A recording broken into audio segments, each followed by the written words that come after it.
మామ ఈ వీడియోతో నేను ఎందుకు వచ్చానంటే మా నాన్న అయితే ఒక పని చెప్పాడు. పని ఏంటంటే ట్యాంక్లో నలకలు గడిపోతాయని డీజిల్ ట్యాంక్లో క్లీన్ చేయమన్నాడు. అందుకని మా డీజిల్ ట్యాంక్లో డీజిల్ చేస్తున్నాను. టాటర్ అయితే గోడికి అయితే పెట్టాను గడ్డిలో, ఇంకా గోడి కట్టమన్నాడు, పెడతాను. డీజిల్ ట్యాంక్ క్లీన్ చేసిన తర్వాత బిగించిన తర్వాత టాటర్లో వెళ్తున్నా. ట్యాంక్లోంచి నీళ్ళు చూడండి ఎంత మురుగ్గా అవుతున్నాయో. నీళ్ళు అయితే చూడమా,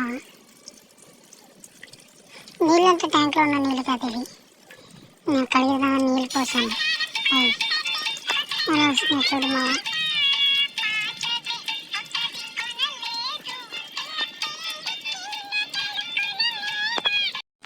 ఇంకా మరి లైక్ చేసి కామెంట్ చేసి ఫాలో చేయండి.